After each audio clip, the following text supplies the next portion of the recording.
بسم اللہ الرحمن الرحیم۔ پیروں پر جنات کا سایہ اور انسان کے لیے ہدایتیں۔ السلام علیکم ورحمۃ اللہ وبرکاتہ۔ میرے پیارے بھائی اور بہنوں، اس زندگی کی حقیقت صرف وہی نہیں ہے جو ہماری آنکھیں دیکھ رہی ہے۔ ہمارے آس پاس ایسے بہت سی چیزیں موجود ہیں جن کو انسان کی ننگی آنکھ نہیں دیکھ پاتی، لیکن ان کا ہونا حق ہے، ان کا اثر حق ہے، اور ان سے بچنا بھی حق ہے۔ قرآن اور حدیث کی روشنی میں یہ بات صاف ہے کہ جنات بھی اللہ کی مخلوق ہے۔ جیسے انسان کو بنایا گیا ہے ویسے جنات کو بھی بنایا گیا۔ فرق بس اتنا ہے کہ انسان مٹی سے بنا اور جنات کو اللہ تعالیٰ آگ کے لپٹ سے پیدا کیا۔ جنات ہماری طرح کھاتے پیتے ہیں، آتے جاتے ہیں، رہتے سہتے ہیں، لیکن ان کا تصور انسان سے الگ ہے۔ اکثر انسان اس کی موجودگی کو محسوس نہیں کر پاتا، مگر جن انسان کو آسانی سے دیکھ لیتے ہیں۔ اب سوال یہ اٹھتا ہے کہ پیروں اور خاص جگہوں پر انسان کیوں رہتے ہیں؟ کیوں ہمیں حدیثوں میں خاص طور پر یہ ہدایت دی گئی ہے کہ کچھ پیروں، کچھ سنسنا جگہوں اور اندھیرے کونوں میں بیٹھنے سے بچو؟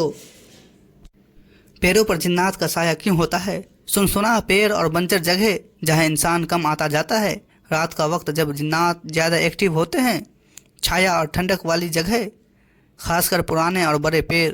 انسان کو کن باتوں سے بچنا چاہیے؟ نمبر 1، رات کے وقت اکیلے پیڑ کے نیچے بیٹھنا۔ نمبر 2، قبرستان یا پرانے کھنڈر کے پاس بنا وجہ جانا۔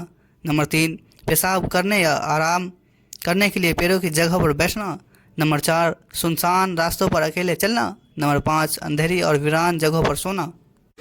حدیث کی روشنی میں رسول اللہ صلی اللہ علیہ وسلم نے فرمایا، رات کے وقت بچوں کو باہر مت چھوڑو، کیونکہ اس وقت شیطان یعنی جنات پھیل جاتے ہیں۔ دوسری حدیث، تم میں سے کوئی بھی شوچ کرتے وقت نہ تو گڈھے میں بیٹھے اور نہ ہی چھایا دار پیروں کے جڑوں کے پاس۔ نصیحت، بھائی، یہ باتیں اندھ وشواس نہیں ہے بلکہ حدیثوں سے ثابت ہے۔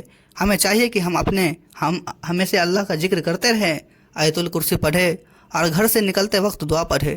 رسول اللہ صلی اللہ علیہ وسلم نے فرمایا، جب کوئی آدمی گھر سے نکلتے وقت بسم اللہ ہے توکلت اللہ پڑھ لیتا ہے تو فرشتے کہتے ہیں تو حفاظت میں ہے، تو بچایا گیا۔ جنات سے بچنے کے طریقے اور ان کی حقیقتیں۔ جنات انسان پر کیسے اثر ڈالتے ہیں؟ جنات انسان کے دل میں وسوسہ، شک اور برے خیال ڈالتے ہیں۔ کبھی کبھی جن انسان کے جسم میں گھس کر اسے بیمار کر دیتے ہیں۔ بہت بار انسان اچانک غصے میں آ کر عجیب حرکتیں کرتا ہے، یہ بھی جن کا اثر ہوتا ہے۔ جادو اور ٹونے میں بھی جنوں کی مدد لی جاتی ہے۔ جنات سے حفاظت کے طریقے۔ نمبر 1، اللہ کا ذکر۔ جب بھی گھر میں داخل ہو بسم اللہ کہے۔ نمبر 2، آیت الکرسی، اسے پڑھنا جن اور شیطان سے بچاؤ کا سب سے بڑا ذریعہ ہے۔ نمبر 3، سورہ فلق اور سورہ ناس صبح اور شام 3 بار پڑھے۔ نمبر 4، نماز کی پابندی۔ جو انسان 5 وقت کی نماز پڑھتا ہے اس پر جن کا قابو نہیں ہو سکتا۔ نمبر 5، صاف ستھرا۔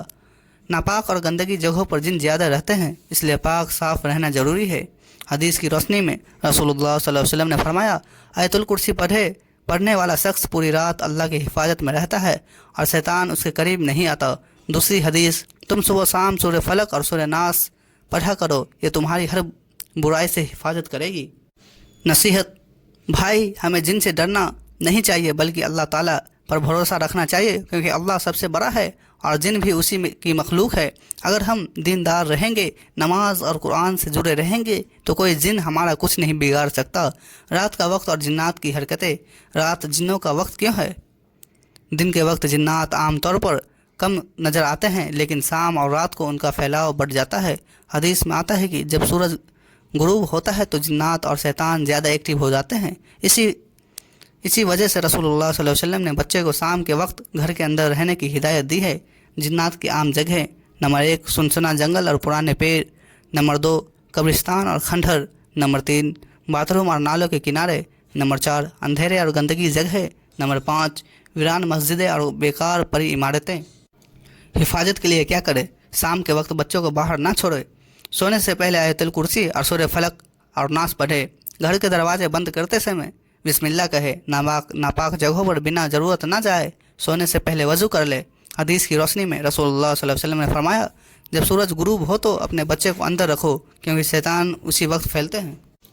دوسری حدیث، جب تم دروازہ بند کرو تو اللہ کا نام لو، کیونکہ شیطان کھلے دروازے میں داخل ہو جاتا ہے۔ نصیحت، بھائی، رات اللہ کی رحمت کا وقت بھی ہے، امتحان کا بھی ہے۔ اگر ہم اس وقت اللہ کا ذکر کریں گے، قرآن پڑھیں گے اور دعا کریں گے تو جن اور شیطان سے محفوظ رہیں گے، لیکن اگر غفلت کریں گے، گانے بجانے اور فضول کاموں میں وقت بتائیں گے تو شیطان کو موقع ملے گا۔ جنات اور اس انسانی بیماری۔ جنات کیسے اثر ڈالتے ہیں؟ جن کبھی کبھی انسان کے جسم میں داخل ہو کر درد یا بیماری پیدا کر دیتے ہیں۔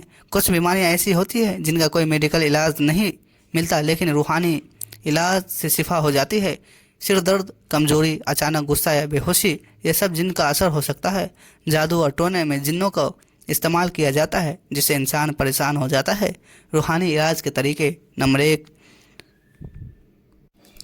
رقیہ سریہ، قرآنی آیت اور دعاؤں سے علاج کرنا۔ نمبر 2، آیت الکرسی بار بار پڑھنا اور مریض پر دم کرنا۔ سورہ فلق اور سورہ ناس صبح شام اور بیمار وقت پڑھنا۔ سورہ بقرہ گھر میں پڑھنا، اس سے شیطان اور جن بھاگ جاتے ہیں۔ سچا توبہ کرنا اور گناہوں سے بچنا۔ حدیث کی روشنی میں رسول اللہ صلی اللہ علیہ وسلم نے فرمایا، سورہ بقرہ پڑھا کرو کیونکہ اسے پڑھنے سے گھر میں شیطان داخل نہیں ہوتا۔ ایک اور حدیث میں ہے، نظر اور جنات کا اثر حق۔ نصیحت، بھائی، بیماریوں سے شفا صرف دوائیوں سے نہیں بلکہ اللہ کے ذکر اور دعا سے ملتی ہے۔ جب تک انسان پر بھروسہ رکھے گا، انسان اللہ پر بھروسہ رکھے گا، کوئی جن یا شیطان اس کا نقصان نہیں کر سکتا۔ تو ناظرین، اگر یہ ویڈیو آپ کو اچھی لگی ہو تو ویڈیو کو زیادہ سے زیادہ اپنے چاہنے والوں میں شیئر کریں تاکہ آپ کے ساتھ ساتھ آپ کے چاہنے والوں کو بھی اسلامک معلومات ہو سکے۔ تو ناظرین، ملتے ہیں کل اگلی ویڈیو کے ساتھ، تب تک کے لیے السلام علیکم ورحمۃ اللہ وبرکاتہ۔ خدا حافظ۔